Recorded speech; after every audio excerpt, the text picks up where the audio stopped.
Marty. What's up, brother? Man, what's shaking down there? Not too much, man. Just last night, kind of jolted all of us. We knew we had the NFL draft coming this week, so we were already anticipating that. But I think last night, watching just the greatness that was Michael Jordan and all the stories that some of us knew, but we didn't know the details, we really needed that.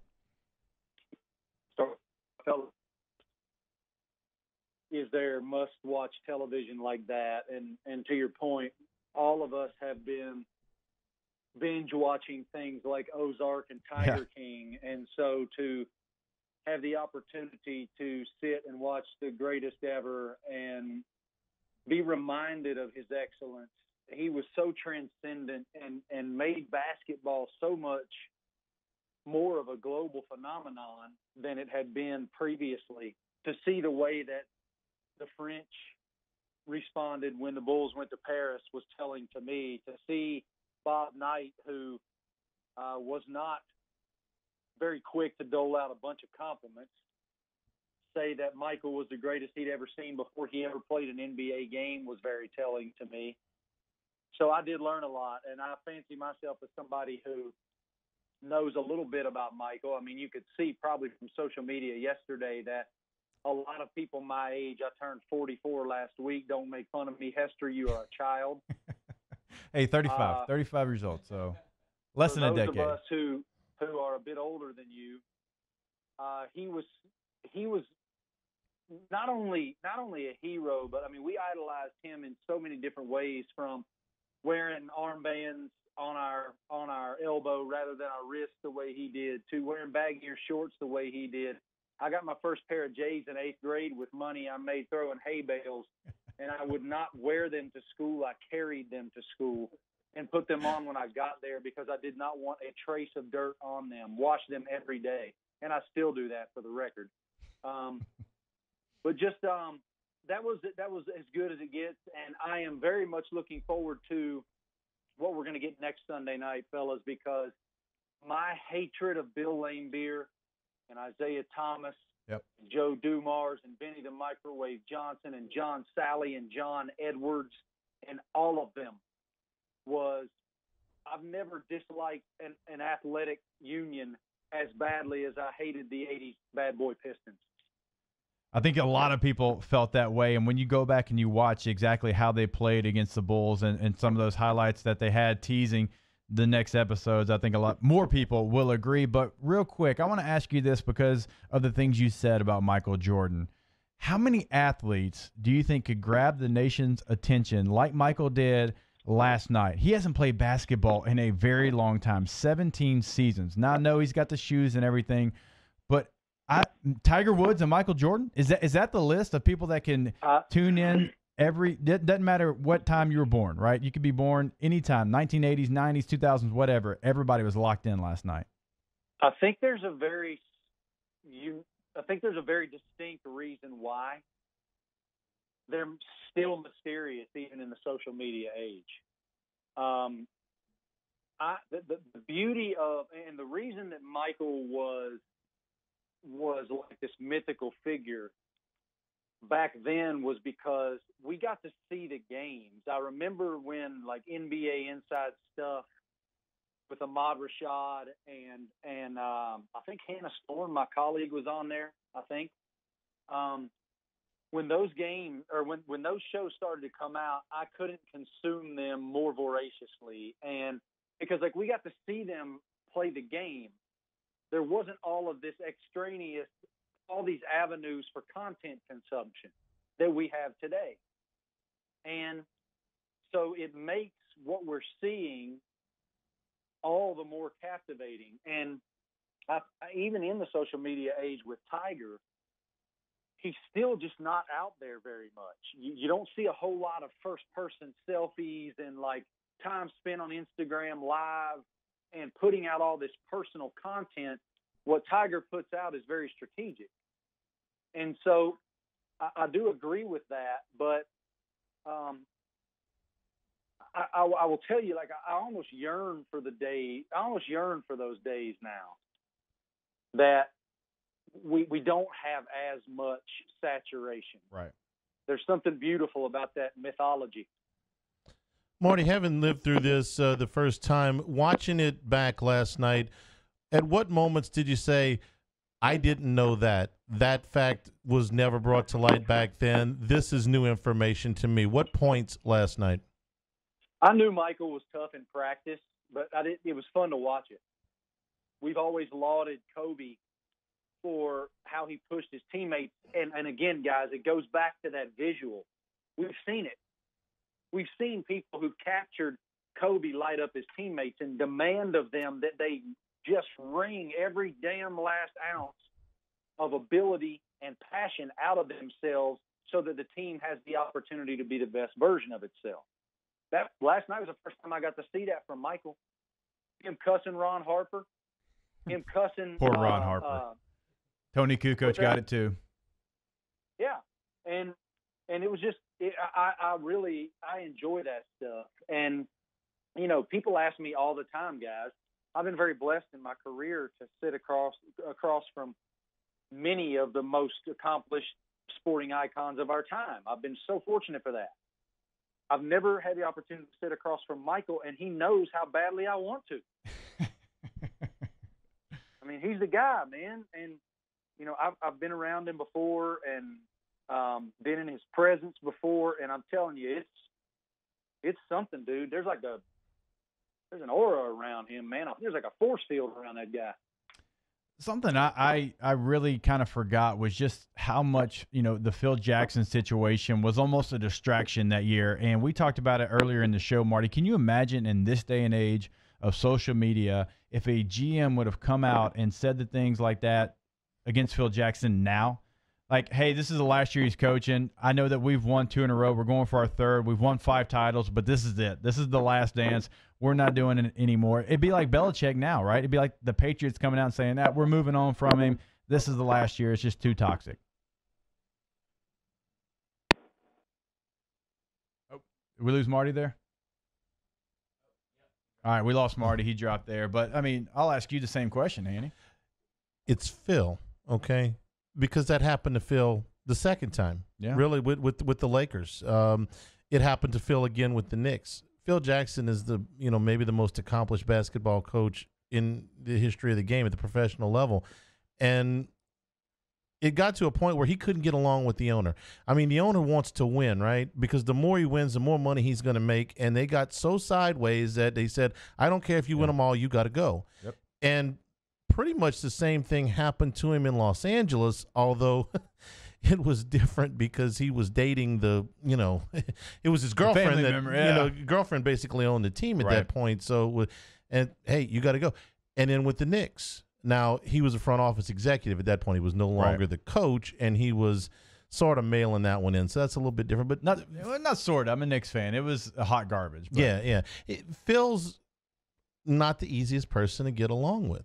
You think about what's crazy though, but he keeps everybody else together. The Zen Master, that's his nickname, right? But when it comes to him, right? When you talked about the personalities, you got Jordan, the ultimate alpha male. You've got Krause, who's also an egomaniac. Phil, who's got his deal. Reinsdorf owns the team, so he's got the ultimate power. Yeah, it was fun to watch. All right, we do have Marty Smith back. We dropped the call there, but I do want to transition since we have him back. Marty, NFL draft, if we didn't have last night, if we didn't have the last dance, I mean, the NFL draft, we've been jonesing for something for, 5 or 6 weeks now. It is finally here.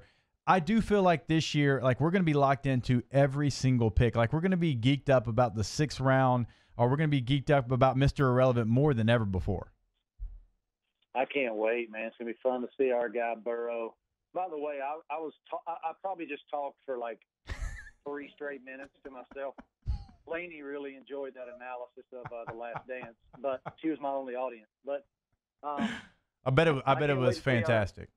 I can't wait to see our guy Joe Burrow get his due, and not just Joe, but so many other young men on that team who are such special people. Grant and Caleb on and Justin Jefferson and on and on and on. Clyde.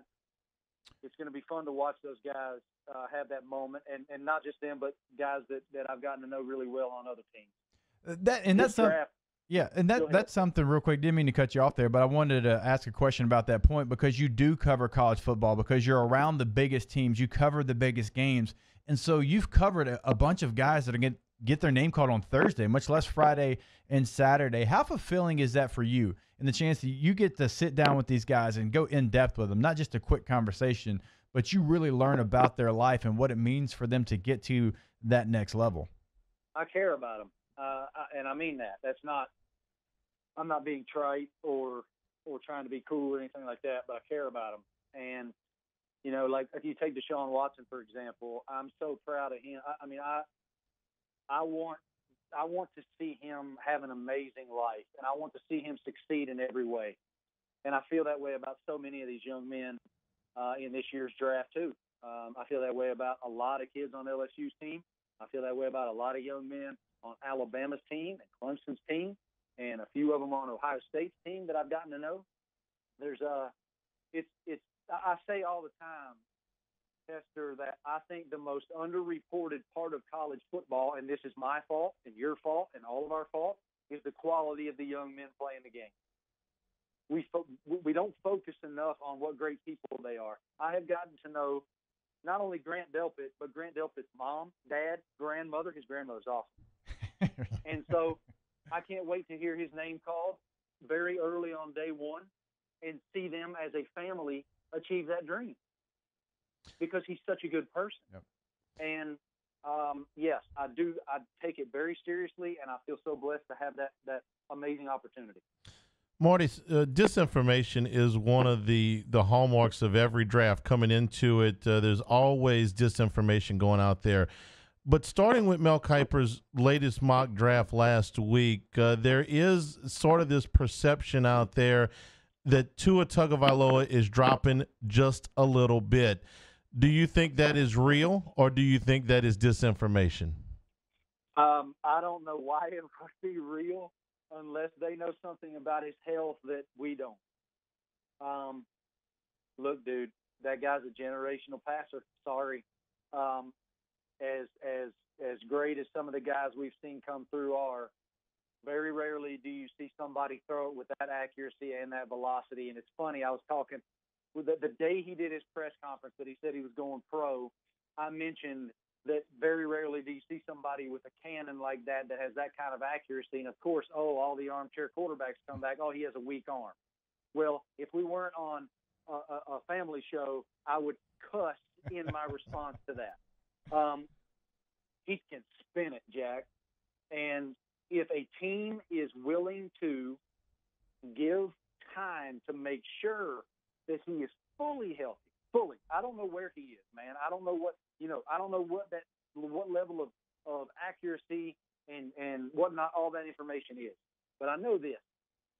I know that when that guy's healthy, he's special.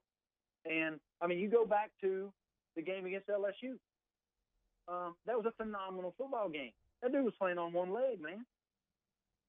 They still almost won. So, look. I don't know whether it's real information or not, but I know this: if I'm the Miami Dolphins at 5, and I ain't passing him. Sorry, I'm not doing it. Marty, I'll ask you this to close out. I think Joe Burrow to Cincinnati, him being from Ohio, that is the perfect marriage. They need a quarterback, and we all know that. We've talked about it in length since the season ended. I think if Tua Tagovailoa can end up with the Los Angeles Chargers, that would be the second best marriage because they are in a city that does not care about them. They're in a city where they're the number 2 NFL team, probably actually number 3 because the Raiders still have more fans than they have. Phillip Rivers is now a Colt. He's not a Charger. They need a star. Now, he's not technically from California, but he's from the West Coast somewhat, being there from Hawaii. We all know the population there would absolutely adore him, and they need a star. I think if the Chargers can find a way to get Tua Tagovailoa with Tyrod Taylor in place right now, that would be one of the biggest moves in the draft. Well, it would be, again, like Tyrod's a great football player. So if it was necessary, he could have time. And in Miami, I don't think he has that time. But again, look, man, if I'm a general manager, I don't envy these guys, man. I wouldn't be sleeping at night if I was 5 and higher. because I do think that the top 4 are pretty well set. Yeah. And I love all 4 of those players. They are great players. So if I'm 5 and up, man, I'm taking him at 5, though, if I'm Miami, or I'm trying to trade to get more picks lower in the round. I don't know, but I just crushed my dreams, Marty. You just crushed my dreams. I'm trying to get him to be a Charger. Good luck, bro. I know where you're. I know your bloodline. Sorry, I don't know if it's happening. Hey, Marty, you're the man. I know how busy you are, even during these times. You are doing a great job. Marty and McGee, look, y'all have always been set up for this. Y'all do such a good job of just having a great show, not only a sports show. Y'all have been crushing it. You can actually hear Marty and McGee on Saturday mornings here on 104.5 ESPN Baton Rouge. We had McGee on last week. Again, keep doing what y'all are doing. But I've got to tell you, we asked him this in closing. We asked him what his best piece of memorabilia was, and he actually had some of Tiger Stadium turf that he keeps in a jar that he stole when he was a student at Tennessee. So I've got to know from you what's the best piece of memorabilia, because it's going to be tough to top Ryan McGee. The best piece of memorabilia. Okay, how much time do I have? 2001 World Series, Game 1, right after 9/11. It is Game 1 in Phoenix, Arizona, Diamondbacks, Yankees. Scott Brocious is hitting for the Yankees against Curt Schilling, who is pitching for the Arizona Diamondbacks. Yep. Brocious fouls it straight back up over top of into the second deck. It hits this big old boy holding a cold beer straight in the chest. It falls straight down to me. I was sitting right behind home plate. Bobby Labonte, the NASCAR champion, did not want his tickets and gave them to me. Oh, that's outstanding. I caught the foul ball, did not spill my own beer, and it's one of the balls, since it was after 9/11, it had the gold-stamped American flag on the ball. And so I have that in my office right now. I do also have a white LSU football helmet that is signed by Coach O and says, "Go Tigers, Coach O." So that means I win. Hey, you do win because you didn't steal yours. He stole his. Like, he took it from Tiger Stadium without asking permission. So by default, you win. And in actuality, your answer is better. So there you go. You got one up on McGee. I also have an original Willie Nelson, Willie's Picnic, July 4th, 1985 poster with Willie, Waylon, Chris, and Cash on it. Highway, man. That is promoting Willie's Picnic. How about that? All right, yeah, you're blowing him out of the water. You're just embarrassing him at this point, so we'll let you go. Hey, Marty, man, truly appreciate the time, brother. Hopefully we'll be able to catch up sooner rather than later. Anytime, boys. I appreciate y'all having me. Be good.